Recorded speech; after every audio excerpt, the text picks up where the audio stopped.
Good morning everyone, তোমরা সবাই কেমন আছো? তো আজকে রবিবারের দিনটা আমি যেভাবে কাটালাম সেটা তোমাদের সবার সাথে শেয়ার করলাম। তো ঘুম থেকে উঠে প্রথমে মেয়েদের যেটা কাজ থাকে বিছানা গোছানো, পরিপাটি করা এবং তারপরে ঝাড়ঝাড় দিয়ে রীতিমতো প্রত্যেক দিনের ন্যায় আজকেও ঘর মুছতে শুরু করেছি। ঘর মোছা কমপ্লিট হলে স্নান টান করে ছাদের উপরে গিয়েছিলাম, কিছু জামা কাপড় আছে সেগুলো মেলে দিতে। আজকের ওয়েদারটা ভীষণ সুন্দর ছিল। আর নিচে এসে দেখতে পাচ্ছ মা আছে, মায়ের জন্য চা করছি। আমার মা আবার দুধ চা ছাড়া খায় না, সেই জন্য এই যে আর মা। আর এরপরে যা যা বাজার নিয়ে এসেছিলো সেগুলো নামিয়ে রাখছি একটা একটা করে। তো প্রথমে সবজিগুলো নামালাম।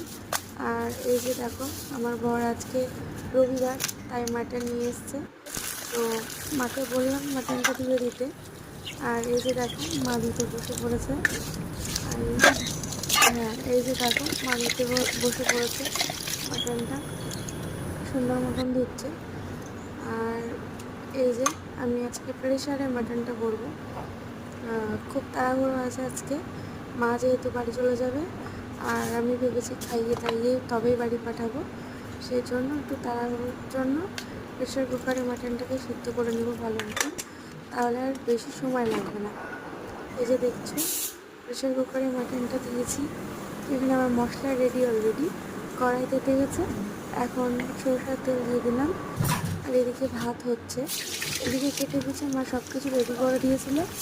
আমি তেলের মধ্যে প্রথমে আলু দিয়ে দিলাম, আলুগুলো ভালোভাবে ভেজে নিলাম। আর এরপর তেলের মধ্যে তেজপাতা, গোটা গরম মশলা কিছুটা দিয়ে তারপরে পেঁয়াজ আর টমেটোটা ভালোভাবে ভেজে নেব। দেখো ভাজা হচ্ছে, বেশ লালচে হয়ে গেলে তবেই মশলাটা দেবো।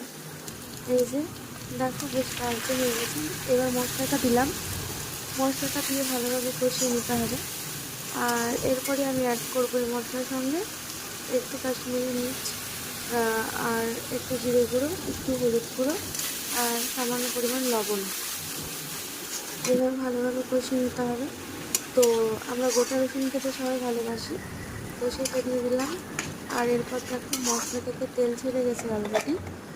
আর সেদ্ধ করা মাংসটা এবার আস্তে আস্তে কড়াইয়ের মধ্যে দিয়ে দেবো।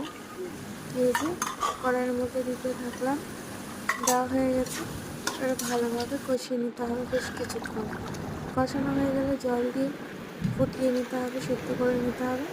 আর এই যে